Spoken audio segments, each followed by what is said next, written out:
صلی و نسلم علی رسولہ الکریم نشہد ان لا الہ الا اللہ وحدہ لا شریک لہ و نشہد ان محمدا عبدہ و رسولہ صلی اللہ علیہ وسلم رب اشرح لی صدری ویسر لی امری واحلل عقدۃ من لسانی یفقہوا قولی اعوذ باللہ السمیع العلیم من الشیطان الرجیم من ہمزہ ونفخہ ونفثہ باب اتباع الجنائز من الایمان۔ باب ہے جنازے کے پیچھے جانا بھی ایمان کا ایک حصہ ہے۔ یہ جو جنازہ پڑھتے ہیں، میت کو دفن کرتے ہیں، مومن کے 6 حقوق پورے کرتے ہیں، یہ بھی ان کے ایمان کا تقاضا ہے اور ان کے ایمان کی علامت ہے۔ اللہ کے نزدیک وہ ایمان والے لکھے جاتے ہیں۔ باب ہے جنازے کے پیچھے جانا بھی ایمان میں سے ہی ہے۔ حدثنا احمد بن عبد اللہ بن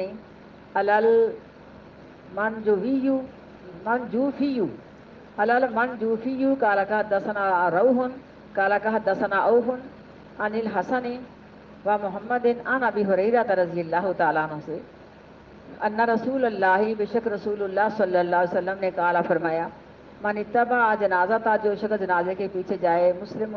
ہو مسلمان، یعنی فوت ہونے والا بھی اور جنازہ پڑھنے والا بھی مسلمان ہو۔ مسلمان وہی ہوتا ہے جو بالکل عقیدہ درست پر ہو۔ جو شخص جنازے کے پیچھے جائے مسلمان ہو، ایمان و احتساباً ایمان اور ثواب حاصل کرنے کی نیت سے، وکان معہ اور وہ اس کے ساتھ رہے، یعنی جنازہ پڑھے پھر اس کو دفن کرے، حتیٰ یصلی علیہ یہاں تک کہ نماز جنازہ پڑھ لے اس پر، ویفرو یا یفرغ من دفنہا فارغ ہو جائے اس میت کو دفن کرنے سے، فإنہ یرجع من الاجر بقراءتین بس بے شک وہ لوٹے گا 2 قرات اجر کے ساتھ، کلو قرات ہر ایک قرات مثل احد احد پہاڑ کی مثل ہے، یعنی احد پہاڑ کتنا بڑا ہے تو 2 احد پہاڑ کے برابر ثواب لے کے واپس لوٹے گا۔ جو اللہ کی رضا کے لیے بدلہ نہیں پورا کر رہا کچھ نہیں، بلکہ اللہ کی رضا کے لیے جنازہ پڑھتا ہے کیونکہ مسلمان کا حق ہے مسلمان پہ، اور یہ وہی فعل ہے جس کے بارے میں نبی کریم صلی اللہ علیہ وسلم نے ایک مرتبہ اپنے صحابہ کرام کا امتحان لیا اور آپ نے پوچھا تم میں سے کون ہے جتنے صحابہ کرام بیٹھے تھے جس نے آج جنازہ پڑھا ہے؟ تو بکر صدیق بولے کہ میں پڑھ کے آیا ہوں۔ اس کے علاوہ پوچھا کہ کون جس نے بیمار پرسی کی، بیمار کی مسکین کو کھانا کھلایا یا نفلی روزہ رکھا، تو سارے عمل کرنے والے ہیں بکر صدیق تھے رضی اللہ تعالیٰ عنہ۔ تو آپ نے فرمایا کہ مجھے امید ہے جنت کے 8 دروازوں سے تجھے آواز آئے گی۔ تو اگر یہ ثواب انسان ذہن میں رکھے تو کتنا ہی سمجھو کہ دیکھو نا اس معاملے کے اندر کو کسی کا بوجھ نہیں اتارنا ہوتا، کوتانا نہیں، کسی کا برابری نہیں کرنی ہوتی، بلکہ ایمان اور ثواب حاصل کرنے کی نیت سے جائے تو 1 احد پہاڑ کے برابر ثواب ملے گا جنازہ پڑھنے پر۔ اگر دفن بھی کر دیا ساتھ مکمل طور پہ سارا کام مکمل کر کے آیا تو 2 احد پہاڑ کے برابر ثواب لے کے واپس لوٹے گا، تو کتنا بڑا اجر ہے۔ اور جو جس کے دل میں ایمان ہے تبھی وہ ورنہ کہہ لو یہ تو آئے دن جنازے ہوتے رہتے میں کو فارغ تھوڑی ہوں کہ پڑھوں جا کے، تو بہرحال یہ دل میں ایک نیکیاں لینے کا ارادہ اگر ہو تو پھر انسان کو یہ کام توجہ کے ساتھ کرنا ہوتا ہے۔ ثم رجع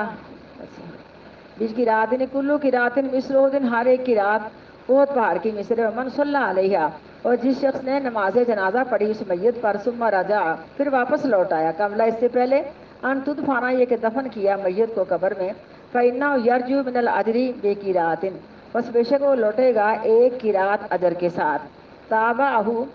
مطابق کی، یعنی میں نے کیا بتایا تھا کہ بیان کیا اس حدیث کو عثمان نے موزن سے، قال حدثنا اوف عن محمد عن ابی ہریرہ عن النبی نبی صلی اللہ علیہ وسلم سے وہ روایت کرتے ہیں نحو اسی کی مثل حدیث، یعنی دوسری روایت سے امام صاحب نے کہا کہ اس حدیث کی مطابق انہوں نے بھی کی ہے، یعنی انہوں نے بھی اس حدیث کو بیان کیا ہے۔ باب خوف المومن باب ہے کہ ایمان کا ایک حصہ ہے کہ انسان کے دل میں ڈر ہو یا مومن کے دل میں ڈر ہو، یہ بتا عملہ ہو یہ کہ ضائع ہو جائیں گے اعمال اس کے، وہ ولا یشعر اور وہ سمجھتا بھی نہیں ہوگا، یعنی چکنا ہو کے رہے، یہ نہیں کہ لاپرواہی میں اپنے کیے ہوئے اعمال سارے ضائع کر دے۔ بھی ایمان کا ایک حصہ ہے کہ مسلمان ایمان لانے کے بعد جو ہوتا ہے محتاط رہتا ہے اپنی زبان سے، اپنے ہاتھوں سے، اپنے پاؤں سے، بلکہ اپنے ہر ایک فعل سے حقوق العباد کے بارے میں، حقوق اللہ کے بارے میں اس کو پتہ ہے میں نے حقوق العباد میں کمی بیشی کی تو قیامت کو پکڑا جاؤں گا، بے شک پہاڑوں کے برابر نیکیاں کر کے جاؤں گا، سب نیکیاں تقسیم کر دی جائیں گی۔ تو اس کے ایمان کا ایک حصہ کہ اس کو ڈر ہو کہ ایسا نہ ہو کہ چھوٹی موٹی غلطی کر کے نا میرے سارے اعمال ضائع ہو جائیں۔ بعد ہے مومن کو خوف ہے یا ایمان کا ایک حصہ ہے کہ اس کو ڈر ہے کہ ضائع ہو جائیں گے اعمال اس پر، وہ نہیں سمجھتا ہوگا۔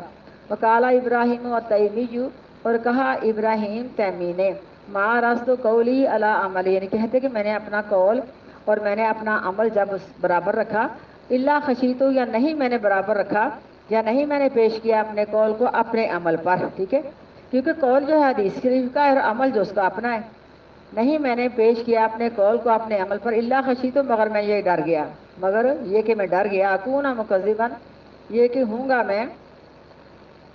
یعنی شریعت کے خلاف کوئی کام کرنے والا، یعنی مجھے ڈر پیدا ہوا کہ میرا قول جو حدیث کا قول ہے اور میرا عمل اگر میں اس کی برابری کروں، وزن کروں، تو ہو سکتا ہے کہ شریعت کے اندر میرے اندر کوئی غلطی ہو جائے اور شریعت میں کوئی اللہ تعالیٰ کے حکموں کو جھٹلانے والا نہ بن جاؤں، جیسے اپنی پنجابی اپنی زبان میں دعا کرتی ہیں کہ اللہ میرا ظاہری سے میرا باطنی اچھا کر دینا، یا اللہ قول فعل متضاد ہوا تو پکڑے جائیں گے، کیونکہ قول اور فعل جن کا متضاد ہے، اللہ خود کہتے ہیں یا ایھا الذین آمنوا لما تقولون ما لا تفعلون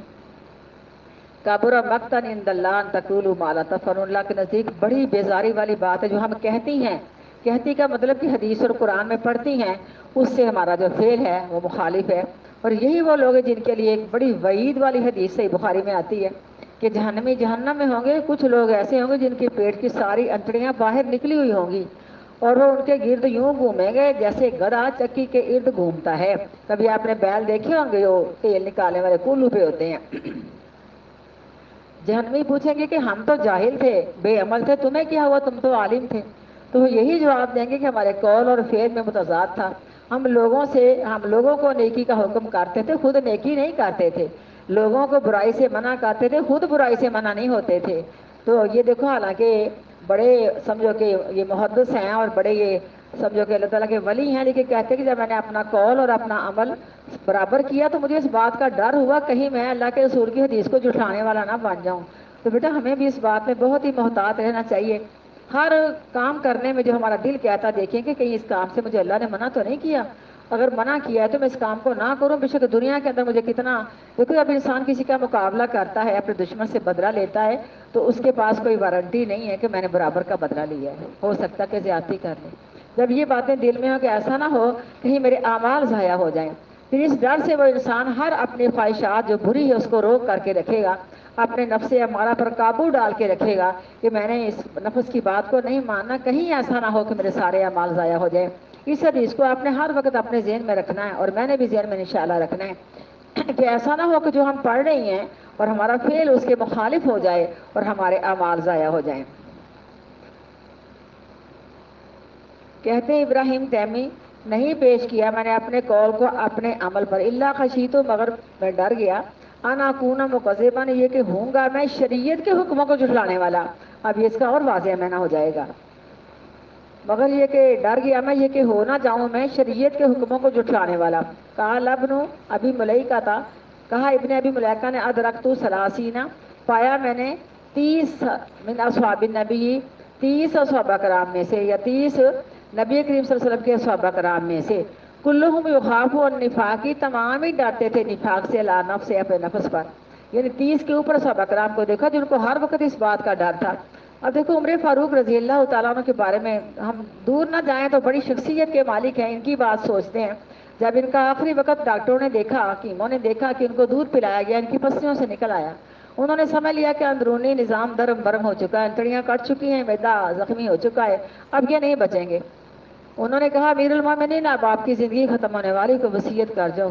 تو اپنے بیٹے کو بلا کے کہتے ہیں عبداللہ کو، ایک تو بات یہ پوچھ کے آؤ کہ امی عائشہ رضی اللہ تعالیٰ عنہ سے کہ عمر فاروق کہتے ہیں امیر المومنین نہ کہنا، ہو سکتا ہے کہ اس بات کے روب سے وہ مجبور ہو کے اجازت دے دیں، تو اپنے حجرہ میں مجھے دفن کرنے کی اجازت دیجیے، اجازت مل گئی، وہ لمبی چوڑی بات ہے، اس کے بعد کہتے ہیں کہ دیکھنا اگر میرے جنازے میں حذیفہ بن یمان نماز پڑھے گا، ویسے پوچھا بھی صحابہ کرام سے، بڑی لمبی روایتیں آتی ہیں کہ کیا میں منافقوں میں سے تو نہیں ہوں، جب انہوں نے ہر بات کی گواہی دی تو آخر کار کہتے ہیں اپنے بیٹے سے اگر میرے جنازے میں حذیفہ بن یمان شامل ہوئے تو سمجھنا کہ میں منافق نہیں ہوں، ذرا اندازہ لگاؤ کہ کتنا ان کا مضبوط ایمان ہے، شیطان ان کا راستہ چھوڑ دیتا ہے، آقا علیہ الصلوۃ والسلام نے کون کون سی ان کے بارے میں خوبیاں ان کی بیان کی ہیں، قرآن ان کے قول کے مطابق نازل ہو رہا ہے، ان کا ارادہ ہوتا ہے اللہ قرآن نازل کر دیتا ہے، ان کا زمین پہ اپنے سمجھو پاک پیغمبر کی بیویوں کے بارے میں ارادہ تھا کہ آپ ان کو طلاق دے دیں، اللہ تعالیٰ آپ کا اور بندوبست کرے گا، اللہ نے قرآن نازل کر دیا، تو دیکھو پھر بھی دل میں کتنا ڈر ہے، کتنا ڈر ہے. اس کے علاوہ بھی ایک روایت آتی ہے, وہ بھی بڑی پائیدار روایت ہے. کہتے ہیں یا اللہ اگر تو اپنی ساری مخلوق کے بارے میں اعلان کر دے کہ میں نے ساری مخلوق کو بخش دیا ہے, صرف ایک بندہ جس کو میں نے نہیں بخشا, میں نے اس کو معاف نہیں کیا, تو میں سمجھوں گا کہ میں وہ عمر ہی ہوں رضی اللہ عنہ. اور آج ہم کہاں تک پہنچی ہوئی ہیں. صحیح بات ہے کہ ہمارے پلے ہوتا کچھ نہیں, اور ہم جلدی کے ساتھ شیخیاں بگاڑنے لگ جاتی ہیں اور بڑا کچھ کرتی ہیں کہ میں تو بڑا کچھ کرتی ہوں. دیکھو یہ ان کی عاجزی انکساری کا معاملہ ہے کہ کتنی عاجزی ہے, کتنی انکساری ہے. تو اللہ تعالیٰ معاف کرے, ہمیں بھی اپنے دل میں ہر وقت اس بات کا غور کرنا چاہیے. یعنی وہ ظاہری باطنی کو چیک کرتے تھے کہ ایسا تو نہیں ہے کہ ہمارے اندر کوئی ایسی غلطی ہو جو منافقوں والی آتے ہمارے اندر ہوں. کہتے ہیں کہ 30 صحابہ کرام سے زیادہ میں نے سارے لوگوں سے یہی بات سنی کہ ہمیں ڈر لگتا ہے کہیں ہمارے نفس سے نفاق والی بات نہ ہو جائے. تمام کے تمام ڈرتے تھے نفاق پر, اپنے نفس پر. ما منہم احد, نہیں کوئی ایک ان میں سے یقولو جو کہتا نہ ہو انہو علی ایمان جبرائیل و میکائیل, بے شک نہیں ہے یا بے شک ہم نہیں ہیں ایسے ایمان پر جو جبرائیل علیہ السلام کا اور میکائیل علیہ السلام کا ہے. اور یذکر عن الحسن, اور ذکر کیا اس بات کا حسن بصری نے, ما خافہ الا مومن, یعنی انہوں نے کہا یہ خاص ایمان کی علامت ہے کہ نہیں ڈرتا ایسی باتوں سے مگر مومن. یعنی کہتے ہیں کہ ہم کوئی فرشتے بھی نہیں ہیں, ہمیں ڈر بھی لگتا کہ ہم سے ایسی غلطی تو نہیں ہو پاتی کہ ہم منافقوں میں آ جائیں. تو پھر انہوں نے امام صاحب نے اس بات کے اندر یہ بات کہی ہے کہ یہ تو ایمان کی ایک علامت ہے, ایمان کی ایک علامت ہے. جیسے سب بکرام نے کہا سنیں نبی جی, بعض دفعہ ہمارے دل میں ایسے خیالات آتے ہیں ہمیں کاٹ دیا جائے, ہمیں جلا دیا جائے, ہم اس بات کو بیان نہ کریں. تو آپ نے فرمایا تو خالص ایمان کی نشانی, باب الایمان مشکات میں بھی حدیث آتی ہے, یہ تو خالص ایمان کی نشانی ہے. جب انسان کے دل میں ایمان نہیں نا, تب اس کو پتہ ہی نہیں چلتا کہ میں نافرمانی کرتا ہوں کہ تابعداری کرتا ہوں. اندھا دھند جو دل کرتا ہے وہ کرتا جاتا ہے. جب اس کے دل میں ایمان ہے تو اس کا ایمان اس کو جھنجھوڑتا کہ یہ بات نہیں مناسب. تو بہرحال دل میں ایسے خیالات, یعنی پھر تفسیر اس کی یہی آتی کہ ایسے نہ دل میں خیال آئے کہ پتہ نہیں اللہ تعالیٰ نے جہنم کا وعدہ کیا ہے, جنت کا وعدہ کیا ہے, پتہ نہیں کہاں تک اس وعدے کے اندر مطلب ہے کہ حقیقت ہے, یا اس کے علاوہ اور بھی کئی ایسی غیب کی باتیں ہو سکتی ہیں کہ ہمیں اللہ کے رسول کے ذریعے پتہ چلا ہے. لیکن دل میں بعض وقت خیال آتا ہے کہ پتہ نہیں اللہ تعالیٰ کرے سب کچھ ایسے ہی ہو جیسے بتایا گیا. تو بہرحال نہیں ڈرتا ایسی باتوں سے مگر مومن, ولا آمنہ ہو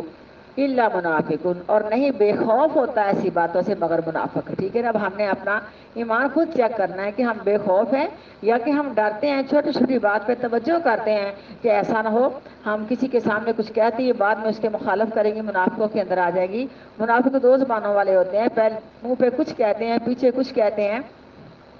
منافقوں کے بارے میں اللہ کا قرآن سورۃ منافق ان کی پہلی آیت آتی ہے, اذا جاءک المنافقون قالوا نشهد انک لرسول اللہ. اللہ کہتے ہیں واللہ یعلم انک لرسول واللہ یشہد ان المنافقین لکاذبون, کہ تیرے سامنے قسمیں کھا کھا کے کہتے ہیں کہ ہم آپ کو اللہ کا رسول مانتے ہیں, ہم یہ کرتے ہیں وہ کرتے ہیں. اللہ کہتے ہیں میں بھی کہتا ہوں تو میرا رسول ہی ہے, لیکن میں قسم کھا کے کہتا ہوں کہ منافق جھوٹے ہیں. تو پاک پیغمبر کے سامنے اور تھے اور آپ کے پیچھے اور تھے. اگر ہمارا یہ رویہ تو پھر دیکھا جائے بے خوف ہونے والا منافق ہے اور چکنا ہونے والا مومن ہے. یعنی یہ 30 سے اوپر صحابہ کرام اپنی ذات پر اتنا ڈرتے ہیں کہ ہم کو جبرائیل میکائیل علیہ السلام بھی نہیں ہے. اپنی گفتگو پہ غور کرتے ہیں, اپنے حالات پہ سمجھو کہ توجہ رکھتے ہیں کہ ہم سے منافقوں والا رویہ نہ ہو جائے اور ہمارے اندر ان جیسی عادتیں نہ ہو جائیں.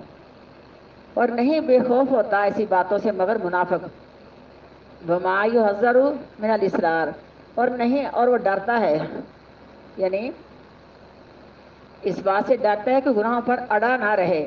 یعنی گناہوں سے نہ ڈر نہ ہو جائے, اور نہیں نہ ڈر ہو کے من الاسراری اپنے گناہوں پر اڑا دیتا. التی کالی والسیانی, التی کالی لفظ نہیں بیٹا, النفاق ہی آئے گا, یہاں بھی غلطی ہوئی ہے اس سے, کیونکہ دیکھو نا نفاق کا میں نا تو نفاق کا بن رہا ہے میرے سمجھو کہ سمجھ کے مطابق. تو نہیں ڈرتا وہ, یا ڈرتا ہے کہ کہیں اصرار کر کے وہ النفاقی نفاق پر نہ اڑا رہے, والی سیانے اور نافرمانی نہ کرے, میرے غیر توبہ تھی توبہ کے علاوہ. پرنٹر کی غلطی,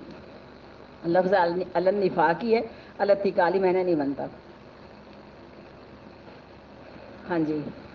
لقول اللہ, اللہ تعالیٰ کے اس قول کے مطابق ولم یصروا علی ما فعلوا, اور نہیں اڑے رہتے یا نہیں بزید ہوتے ان گناہوں پر جو کیے انہوں نے, وہ ہم یعلمون, اور وہ جانتے ہیں یعنی غلطی گناہ والا کلمہ تو بعض دفعہ جیسے سب کو پیچھے پڑا کہ اگر اتنی غلطی ہو جائے تو انسان ایمان سے خارج نہیں ہوتا، لیکن وہ اپنے گناہ پہ اڑے نہیں رہتے۔ جب نبی صلی اللہ علیہ وسلم نے ابو ذر کو جاہل کہہ دیا تھا تو اڑے نہیں تھے، بلکہ اس کے بعد آتا ہے کہ انہوں نے اتنا زیادہ عاجزی کر کے دکھائی اور سردار کہا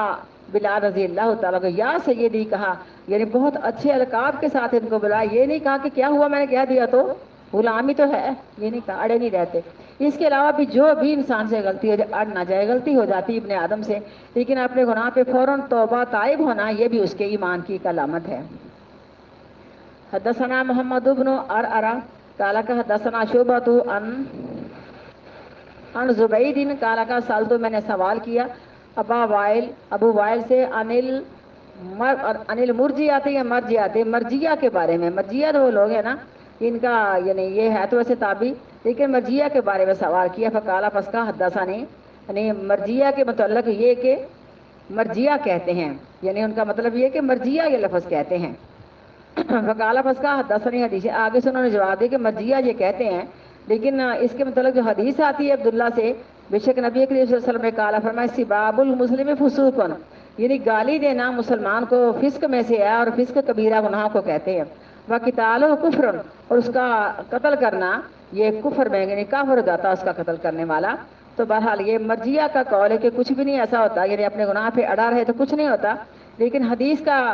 جو ہے نا وہ یہ ہے، ہمیں سمجھو کہ حدیث کی دعوت، حدیث کے مطابق کہ جو انسان یہ کام کرتا ہے، مسلمان کو گالیاں دیتا ہے، لعن طعن کرتا ہے، کیونکہ حدیث میں آتا ہے یہ گالیاں دینے والا منافق ہے، ہم نے پڑھا ہے نا کہ گالی گلوچ کرنے والا لڑائی جھگڑے میں یہ منافق ہے۔ تو بہرحال حدیث کے مطابق یہ انسان منافق ہو جاتا ہے، فسق کر کے کبیرہ گناہ کر لیتا ہے، لیکن مرجیہ کہتے ہیں کہ کچھ نہیں ہوتا۔ تو بہرحال حدیث کے مطابق انہوں نے آگے سے حدیث سنا دی کہ اللہ کے رسول کی حدیث میں آپ نے فرمایا سباب المسلم فسوق، گالی دینا مسلمان کو یہ کبیرہ گناہ ہے، اس کا دوسرا معنی کبیرہ گناہ کیا جا سکتا ہے۔ وقتال کفر، اس کا قتل کرنا یا اس کے قتل کرنے والا کافر ہو جائے گا، یا اس کا قتل کرنا کفر ہے۔ حدثنا قتیبۃ بن سعید حدثنا اسماعیل بن جعفر عن حمید عن انس قال اخبرنی عبادۃ بن الصامت، خبر دی مجھے عبادہ بن صامت رضی اللہ تعالی عنہ نے، ان رسول اللہ، بے شک رسول اللہ صلی اللہ علیہ وسلم، خرجہ نکلے، یخبر بلیلۃ القدر، خبر دینے کے لیے لیلۃ القدر کی رات کے متعلق، یعنی وہ رات کون سی، آپ صلی اللہ علیہ وسلم کو وہ رات دکھائی گئی تھی، یہ رمضان کے آخری عشرے کی طاق راتوں میں سے کوئی ایک رات واضح کی گئی تھی، لیکن آقا علیہ السلام بتانے کے لیے نکلے، راستے میں دو آدمی لڑ رہے تھے۔ تو گویا یہ بھی ایمان کا ایک حصہ امام صاحب اس لیے حدیث کو لائے ہیں کہ اگر دو لڑ رہے ہیں ہم لاپرواہی نہ کریں، بلکہ ہم اس کے ساتھ تعاون کر کے ان کی آپس میں صلح کرا دیں، یہ نہ کہیں کہ ہمیں کیا یہ لڑ رہا ہے۔ تو جب آقا علیہ السلام نے صلح کروانے میں کچھ ٹائم گزارا تو آپ کے ذہن سے وہ حدیث اٹھا لی گئی، وہ واقعہ، تھوڑا سا آپ ادھر ہو جائیں، ہوا آنے میں جاتی، تو یعنی اس لیے ایسا ہوا کہ اللہ کی حکمت تھی کہ آپ نے صلح کرائی، کیونکہ اپنا حدیث میں جو قرآن پاک میں آیتیں بھی آتی ہیں کہ آپ کو جو کچھ بھی بھولتا ہے یہ اللہ کے حکم سے ہی ہوتا ہے۔ سنقرئک فلا تنسى الا ما شاء اللہ، اللہ کہتے ہیں میں قریب پڑھاؤں گا لیکن تو نہیں بھولے گا مگر جو اللہ خود چاہے گا۔ تو آپ کے ذہن سے وہ حدیث بلا دی گئی، اس کے بعد آپ نے پھر اس کی نشاندہی 5 راتوں کے متعلق کی کہ رمضان کے آخری عشرے کی کوئی 5 راتوں میں سے ایک رات ہے۔ نکلے خبر دینے کے لیے لیلۃ القدر کے متعلق، فتلاہا رجلان، پس لڑ رہے تھے دو آدمی من المسلمین، مسلمانوں میں سے۔ تو اسے بھی ثابت ہوا کہ اگر آپس میں کوئی بحث و مباحثہ ہو جائے تو انسان اسلام سے خارج نہیں ہوتا جب تک انسان کسی کو گندی گالیاں دے کے، برا بلا کہہ کے، بہتان لگا کر، قتل کر کے وہ کفر کا رستہ نہ اختیار کرے۔ فقالا، پس آپ نے فرمایا انی خرجت، بے شک میں نکلا تھا، لیخبرکم بلیلۃ القدر، تاکہ تمہیں خبر دوں لیلۃ القدر کے متعلق۔ وَإِنَّهُ تَلَاهَا فُلَانٌ وَفُلَانٌ، اور بے شک دیکھو نا ایسے آدمی کا نام کبھی بھی نہیں آئے گا جن سے غلطی ہوئی ہے، اور بے شک لڑائی کر رہے تھے فلاں اور فلاں، اور رفعت، پس وہ بات میرے دل سے اٹھا لی گئی۔ عسیٰ، قریب ہے، یکون خیر لکم، یہ کہ تمہارے لیے بہت بہتر ہو، کیونکہ ویسے تو ایک رات جاگنا تھا، اب 5 راتیں تو کم از کم جاگتے ہیں۔ اعتکاف والوں کو ساری راتیں جاگنے کا حکم ہے، کیونکہ وہ عبادت کرنے کے لیے گئے ہوتے ہیں، کھا کے سو کے خراٹے مارنے کے لیے نہیں گئے ہوتے ہیں۔ ہاں بہت نیند تنگ کرے تو جفت راتوں میں انسان آدھا گھنٹہ آرام کر لے، دن کو سو سکتا ہے اگر تھوڑی بہت کوئی گھنٹہ 2 گھنٹے اس کو نیند آ رہی ہے، یہاں تو انسان نے عبادت کرنے کے لیے جانا ہوتا ہے نا۔ اور آپ نے فرمایا تمہارے لیے یہ بات بہتر ہو، اسی لیے کہ تمہیں زیادہ راتوں کے جاگنے کا اللہ تعالیٰ موقع دے دے۔ ویسے ایک رات جاگنی تھی، اب کم از کم تو 5 جاگ کے انسان اس کو تلاش کرتا ہے۔ اور قریب ہے یہ کہ بلانا تمہارے لیے بہتر ہو. التمسوہا تلاش کرو اس رات کو، فی سبی و تسع والخمسی 27ویں رات کو اور 29ویں رات کو، والخمسین اور 25ویں رات کو. لیکن 21ویں رات کا ذکر بھی آتا ہے، 23ویں رات کا 5 راتوں میں ہے. باب سوالی باب سوال کرنا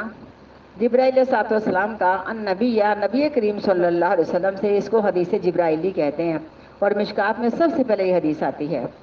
ان الایمان ایمان کے متعلق، والاسلامی اور اسلام کے متعلق، والاحسان اور احسان کے متعلق، و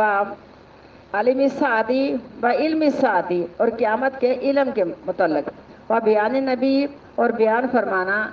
نبی کریم صلی اللہ علیہ وسلم کا لہو جبرائیل علیہ السلام کو. ثم قالا پھر فرمایا آئے جبرائیل علیہ السلام یعلمکم، یعنی انہوں نے حدیث شارٹ کر کے امام صاحب نے لکھی ہے نا، باقی تو سب کچھ بتایا تھا کہ ایمان یہ ہے، اسلام یہ ہے، احسان کا یہ مطلب ہے. سکھاتے تھے تم کو، یا تمہیں دین سکھانے کے لیے آئے تھے. یعلمکم دینکم، تمہارا دین تمہیں سکھانے کے لیے آئے تھے. فجعل ذالک کلہ، پس کیا یہ سارے کا سارا کام دینان، یا بتایا آپ نے یہ سب کچھ دین میں سے ہے، یعنی اسلام لانا، احسان کرنا، ایمان لانا سب کچھ دین میں سے ہے. وما بین نبی، اور جو وضاحت کی نبی کریم صلی اللہ علیہ وسلم نے، یعنی امام صاحب نے اشارہ دیا اور ہمیں ساری حدیث ہمارے ذہن میں ہے. جو عبد القیس کے وفد کو بھی آپ نے بتایا تھا، عبد القیس کے وفد کو من الایمان کہ وہ ایمان میں سے ہے. وقولہ تعالی، اور قول اللہ تبارک و تعالیٰ کا، ومن یبتغی غیر الاسلام دینا، اور جو شخص تلاش کرے اسلام کے علاوہ کوئی اور دین کا راستہ، فلن یقبل منہ، پس ہرگز نہیں قبول کیا جائے گا اس سے. حدثنا مسدد قال حدثنا اسماعیل بن ابراہیم اخبرنا ابو حیان التیمی عن ابی زرعۃ عن ابی ہریرہ رضی اللہ تعالیٰ عنہ سے قال کہا کان النبی، تھے نبی کریم صلی اللہ علیہ وسلم، بارزن سامنے بیٹھے ہوئے، یومن ایک دن، للناسی لوگوں کے لیے. یہ تھوڑا سوچی حدیث کا حوالہ ہے. فاتاؤ، بس آیا آپ کے پاس رجلون، ایک آدمی، وہی تھا بہت سفید کپڑوں والا، بہت سیاہ کالے بالوں والا. صحابی کہتے ہیں کہ کوئی سفر کے نشان بھی نہیں تھے، اور اس کے علاوہ ہماری پہچان میں بھی نہیں تھا کہ مسجد میں نماز پڑھتے ہم نے کبھی بھی نہیں دیکھا. لیکن آپ کے ساتھ یوں بیٹھا جیسے طالب علم باادب طریقے سے بیٹھ جاتے ہیں، لیکن سوال کرتا جاتا ہے اور خود ہی کہتا ہے کہ صدقتا، کہ آپ نے صدقتا، سچ بولا. اور ہمیں اس جملے سے تعجب ہوتا ہے کہ اگر یہ سائل ہے پھر کیوں کہتا صدقتا، کہ آپ نے سچ بولا ہے. فقالا، پس کہا مال ایمانو، ایمان کا کیا مطلب ہے؟ قال، آپ نے فرمایا الایمان، ایمان کا مطلب یہ ہے ان تؤمن باللہ، یہ کہ ایمان لیا تو اللہ تعالیٰ کے ایک ہونے پر، وملائکتی، اس کے فرشتوں پر، وبلقائی ورسولہ، وبلقائہ، اور اللہ تعالیٰ کی ملاقات پر، ورسولہ، اس کے رسولوں پر، وتؤمن، اور ایمان لیا تو بالبعث، مرنے کے بعد اٹھنے پر. قال، کہا سائل نے مال اسلام، اسلام کیا ہے؟ قال، آپ نے فرمایا الاسلام، اسلام یہ ان تعبد اللہ، یہ کہ تو خالص ایک اللہ کی عبادت کر، ولا تشرک بہ، اور نہ شریک ٹھہرا اس کے ساتھ، وتقیم الصلاۃ، اور تو نماز کو قائم کر، وتؤدی الزکوٰۃ، اور زکوٰۃ کو ادا کر، والمفروضۃ، جو فرضی ہے، وتصوم رمضان، اور روزے رکھ رمضان کے. کہا سائل نے جبرائیل علیہ السلام مال احسان، احسان کا کیا مطلب ہے؟ قال، آپ نے فرمایا یہ کہ عبادت کر اللہ تعالیٰ کی اس طرح کرنا کا تراہ، گویا کہ تو اپنے اللہ کو دیکھ رہا ہے. فَإِن لَّمْ تَكُن، پس اگر تجھے یہ درجہ حاصل نہ ہو، تراہو، کہ تو عبادت میں اپنے اللہ کو دیکھ رہا ہے، فَإِنَّهُ يَرَاكَ، پس بے شک یہ سمجھ کے اللہ تجھ کو دیکھ رہا ہے. اتنا تو انسان کر سکتا ہے نا. قال، کہا سائل متی الساعۃ، قیامت کب قائم ہوگی؟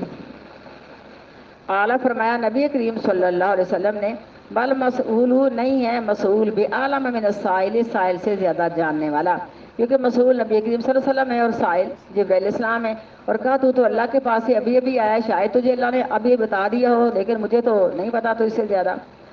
وَسَأَخْبِرُكَ، فرمایا اس کی نشانیوں کے متعلق میں خبر دوں گا، اور قریب میں خبر دوں گا تجھ کو، ان اشراطیہ، قیامت کی نشانیوں کے متعلق. اذا ولدتی الامۃ ربہا، جب جنے گی لونڈی سردار اپنا.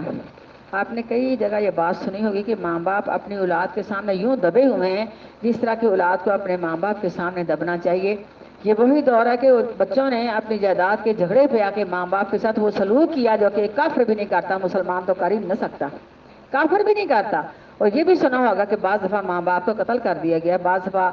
ہاتھ اٹھائے گئے، بعض دفعہ جو کچھ کہا گیا، یعنی جو روب ماں باپ کا اولاد پہ ہونا چاہیے آج وہ روب اولاد کا ماں باپ کے اوپر ہے۔ آپ نے تقریباً کثرت کے ساتھ یہ چیز سنی ہوگی، اور بالکل نبی کریم صلی اللہ علیہ وسلم کی حدیث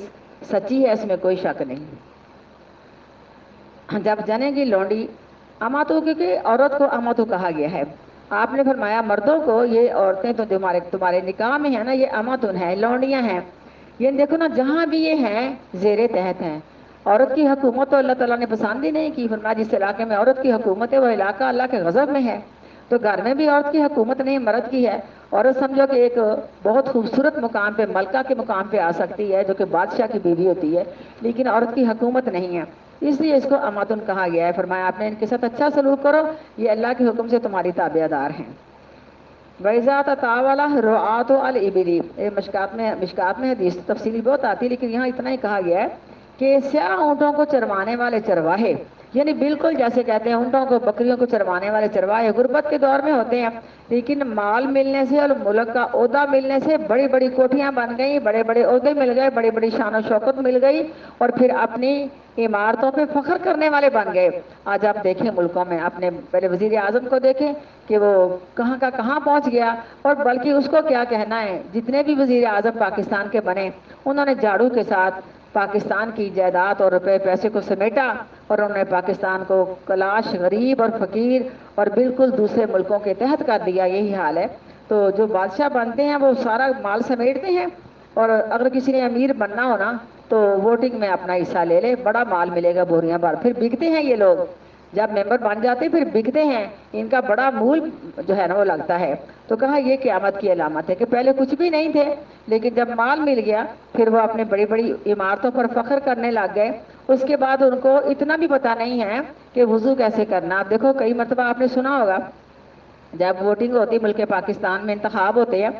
تب انہوں نے کچھ چیزیں، کچھ لا مقرر کیے ہوتے ہیں، تو جنہوں نے کونسلر بننا ہوتا ہے پھر ان کو وضو کی دعائیں یاد کرنی پڑتی ہیں، وضو کا طریقہ کرنا پڑتا ہے، کلمے پڑھنے پڑتے ہیں، لگا کہ اس سے پہلے کچھ بھی نہیں ان کو آتا تھا، اور یہ لوگ ہمارے وزیر اعظم بن جاتے ہیں، پھر انہوں نے ہمیں کیا سکھانا اور کیا بتانا ہے۔ اور جب اونٹوں کو چروانے والے مالدار ہو جائیں گے، پھر بنیانی فخر کریں گے اپنی عمارتوں میں، فی خمس، 5 چیزوں کے بارے میں، لا یعلمہن الا اللہ، نہیں جانتا کوئی ان کو مگر اللہ تعالیٰ۔ ثم تلا، پھر پڑھا نبی کریم صلی اللہ علیہ وسلم نے اس آیت مبارکہ کو، ان اللہ عندہ علم الساعۃ، بے شک اللہ تعالیٰ اس کے پاس علم ہے قیامت کا، الآیہ، یعنی پوری آیت آپ نے آخر تک پڑھی، لیکن یہاں شارٹ کٹ انہوں نے اشارہ دیا ہے تاکہ نہ حدیث بہت زیادہ وسیع نہ ہو جائے۔ ثم ادبر، پھر سائل پیٹھ پھیر کے واپس چلا، تو کالا آپ سے فرمایا جلدی سے اسے واپس بلاؤ، یعنی آپ کو تو پتا تھا، صحابہ کرام کو تو پتا نہیں، لیکن دیکھو سوال کرنے کی ہمت نہیں، ضرورت نہیں کہ اللہ کے رسول یہ کیا مسئلہ ہوا۔ ہمارے تو بچے اسی وقت بول پڑتے ہیں نا، لیکن وہ صحابہ کرام جو تھے نا ان کی کیا شان تھی، کبھی خود سے انہوں نے کسی بات کے متعلق سوال نہیں کیا تھا، حالانکہ سوال بنتا تھا لیکن نہیں کیا، اور کہتے ہیں صحابہ کرام ہمیں آپ کا اتنا روب تھا اور آپ کی تعلیم کا اتنا اثر تھا، ہم کبھی بھی آپ کے لیسن میں نہیں بولے تھے، جب کوئی بدو لوگ، عرابی لوگ آپ سے سیکھنے آتے تب ہمیں فائدہ مل جاتا، کیونکہ بدو لوگوں کا پتہ نہیں ہوتا کہ سوال کا موقع کون سا ہے، وہ اندھا دھند سوال کرتے ہیں اور بہت ساری چیزوں کا پتہ چل جاتا۔ آپ نے فرمایا ہاں جی علم کرنا چاہیے، بالکل۔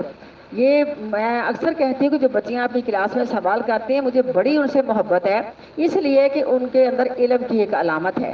میں سمجھتی ہوں ان بچوں میں علم کی علامت ہے، جو اس سمجھو کہ سوال تو ہم نے اس لیسن کے متعلق ہی کرنا ہے، کیونکہ ادھر ادھر سوال زیادہ کریں گی تو ہمارا لیسن نہیں ہو پائے گا۔ یہ عقل مندی کی نشانی ہے، اس لیسن کے متعلق، اس حدیث کے متعلق، اس باب کے متعلق یا حالات کے متعلق آپ سوال کرتے ہیں تو بڑی خوشی ہوتی، کرنا چاہیے، لیکن صحابہ کہتے ہیں کہ پاک پیغمبر کا اتنا روب تھا کہ ہم سوال نہیں کر سکتے تھے۔ جیسے آپ دیکھیں حجۃ الوداع کا موقع تو آپ نے پوچھا یہ کون سا دن ہے، بولا کس کو پتا نہیں تھا، سب کو پتا تھا،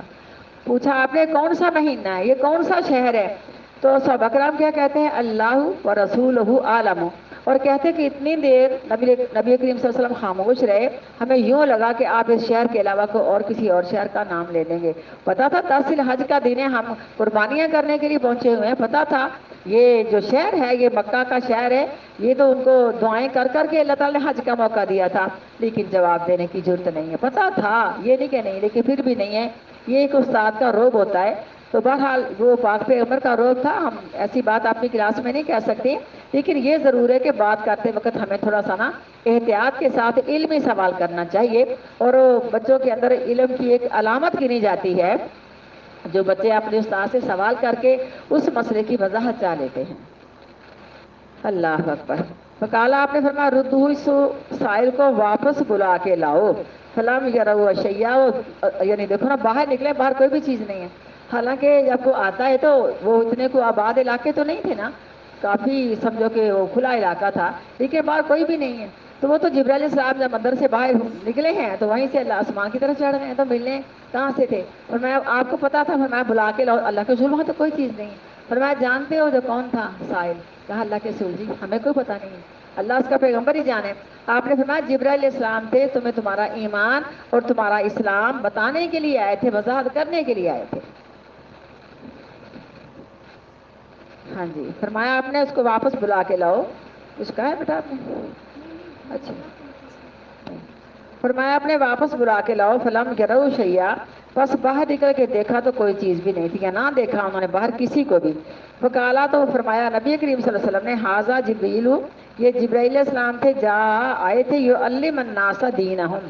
سکھاتے تھے لوگوں کو دین ان کا۔ قالا کہا ابو عبداللہ نے، یعنی امام بخاری رحمہ اللہ علیہ نے، جعل ذالک کلہ من الایمان، آپ نے ان ساری باتوں کو ایمان کا ایک حصہ بتایا ہے، یعنی ایمان میں سے، احسان کا مطلب بتا دیا تھا آپ نے، سارے مطلب بتا دیے تھے کہ سب چیزیں ایمان میں سے ہیں، اور وہ ایمان سکھانے اور دین سکھانے آئے تھے۔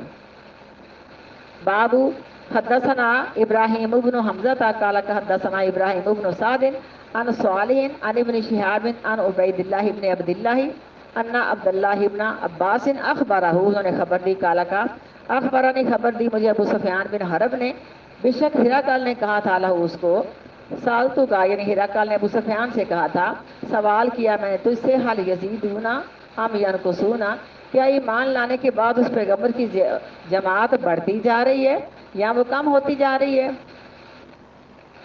فزعمتا، پس تو نے کہا، یہ تیرا گمان ہوا، انہم یزیدونا، بے شک وہ پاک پیغمبر کی جماعت زیادہ ہوتی جا رہی ہے، وکذالک الایمان، اور ایمان کا تقاضا بھی یہی ہے، یعنی ایمان اسی طرح کا ہوتا ہے، یہ نہیں کہ ایمان لانے کے بعد لوگ مرتد ہوتے ہیں، بلکہ ایمان لانے کے بعد جو جو ان کو تکلیفیں پہنچی ہیں انہوں نے خندہ پچھانے کے ساتھ قبول کی، کہا ایمان کا تقاضا ہی یہی ہے یہاں، اور اسی طرح کا ایمان ہوتا ہے، حتیٰ یتم، یہاں تک ایمان مکمل ہو جاتا ہے۔ وسالتوں کا، اور سوال کیا میں نے تجھ سے،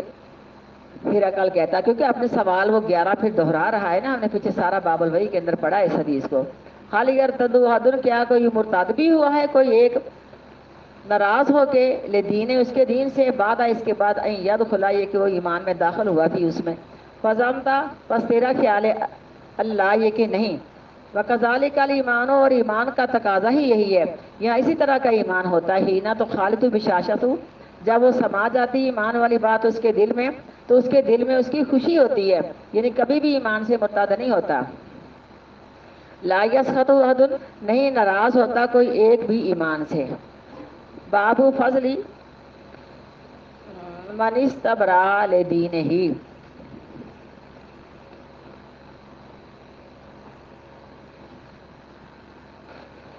باب فضیلت ہے دین پر عمل کرنے والوں کے لیے۔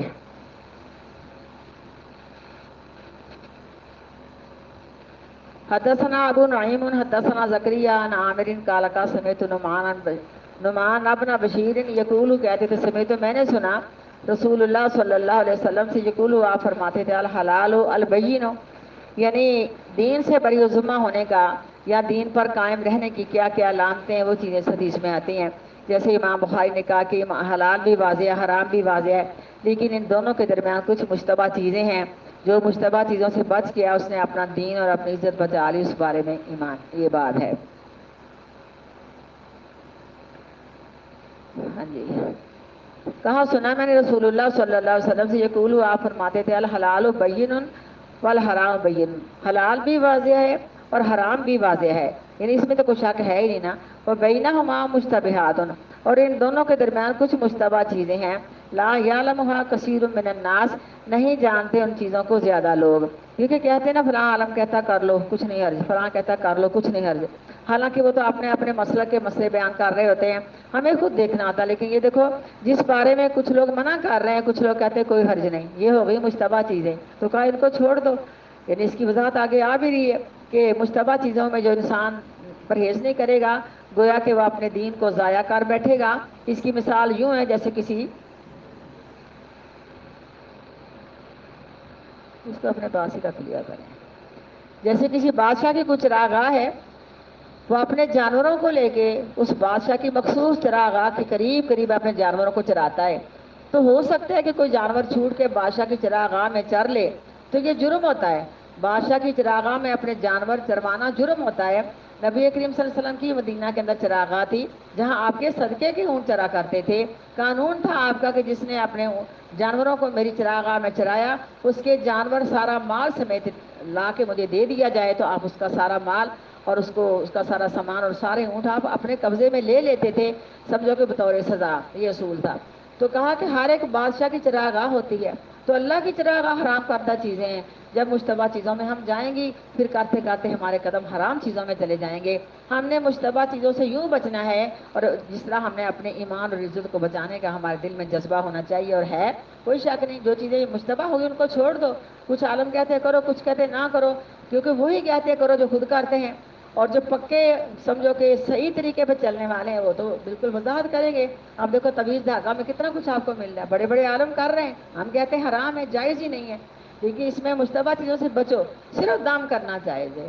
دم کسی چیز پر بھی نہیں کیا جا سکتا، دم اپنے اوپر کیا جا سکتا ہے جس طرح آپ صلی اللہ علیہ وسلم سے ثابت ہے. اس طرح اور بھی بہت ساری چیزیں آپ کو ملیں گی. تو مشتبہ چیزوں سے بچنے والا انسان اپنے ایمان کو بچاتا ہے، اور اپنی عزت، ایمان ہے تو عزت ہے ورنہ کچھ بھی نہیں ہے. اور جس نے مشتبہ چیزوں سے پرہیز نہ کیا سمجھو کہ اس کا ایمان خطرے کے اندر ہے. حلال بھی واضح ہیں اور حرام بھی واضح ہیں. ان دونوں کے درمیان کچھ مشتبہ چیزیں ہیں، ان کو زیادہ لوگ نہیں جانتے کیونکہ سارے لوگ تو عالم نہیں ہوتے نا. فمن اتقی، پس جو شخص بچ جائے گا مشتبہ چیزوں سے، استبراء لدینہ، اس استبراء کا مطلب یہ ہوا جیسے کہتے ہیں استبراء رحم، یعنی بالکل وہ کماری لڑکی ہے جس کے ساتھ کسی مرد نے اس سے پہلے صحبت نہیں کی، تو کیا اس نے اپنا دین جو ہے محفوظ کر لیا، بالکل جس طرح اس کی عزت محفوظ ہوتی ہے،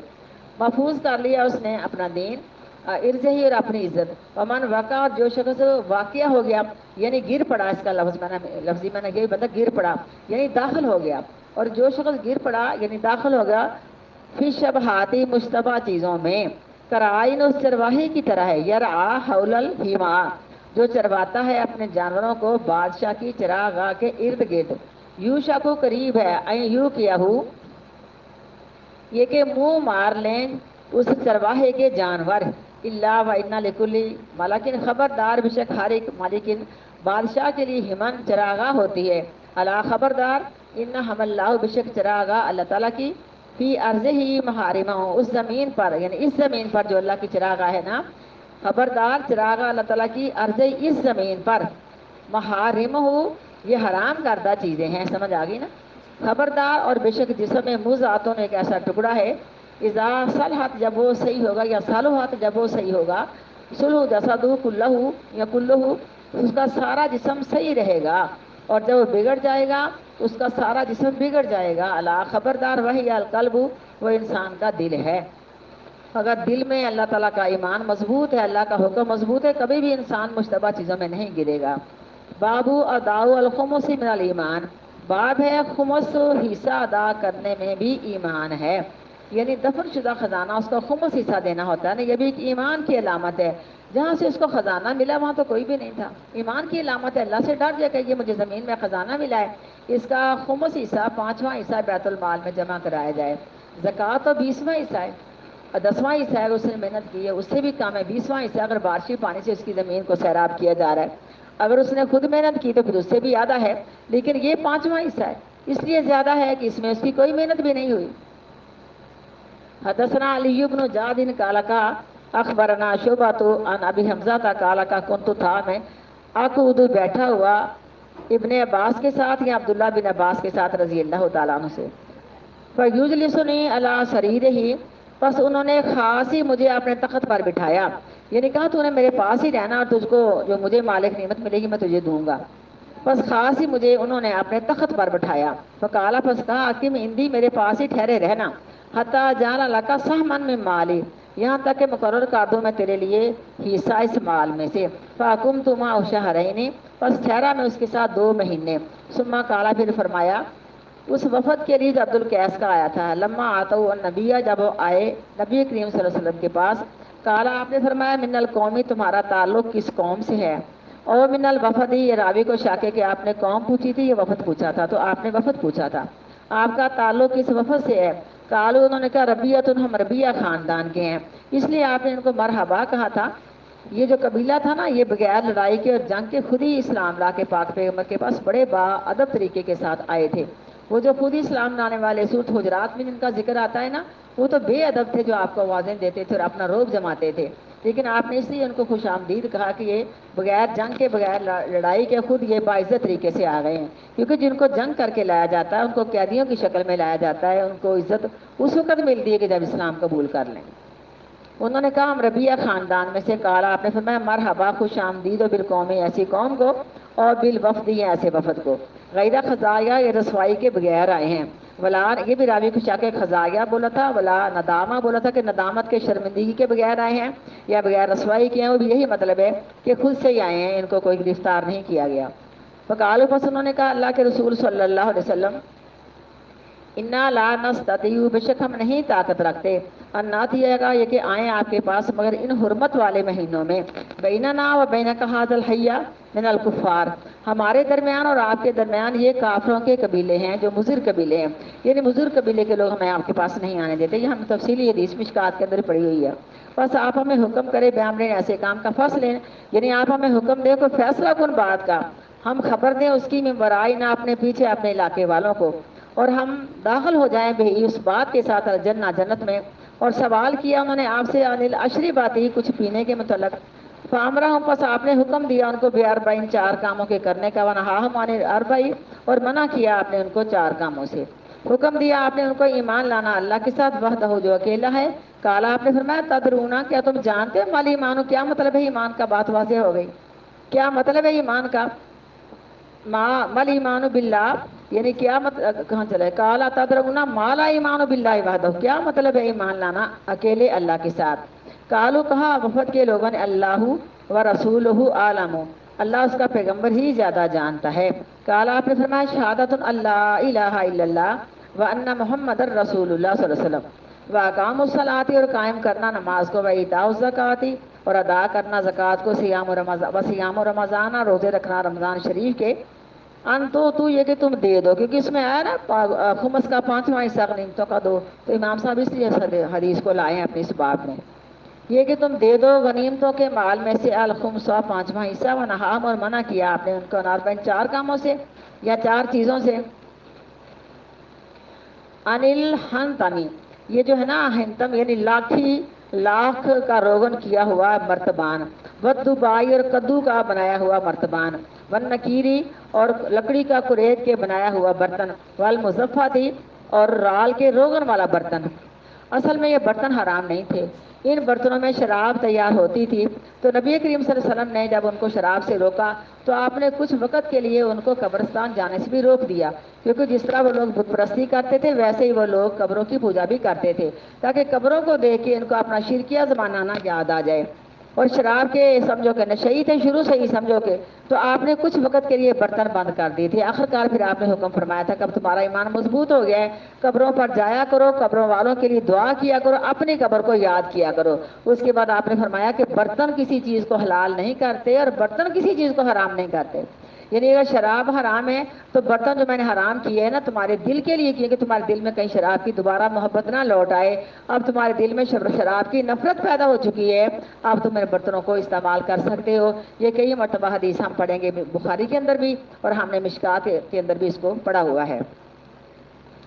وَلِكُلِّ وَرُبَمَا اور بعض اوقات کالا فرمایا المقیرو کالا کہا احفظو یعنی مقیرو آپ نے فرمایا اور کہا احفظو ان حکموں کی حفاظت کرو. کالا احفظو ہننا فرمایا اپنے ان حکموں کی حفاظت کرو. واخبروا بہن من ورائکم اور خبر دے دو ان مسئلوں کی اپنے سے پیچھے لوگوں کو. سبحان ربک رب العزت ما یصفون وسلام علی المرسلین والحمد للہ رب العالمین سبحانک اللہم و بحمدک نشہد ان لا الہ الا انت نستغفرک و نتوب الیک. ہاں جی حفظہ بیٹا.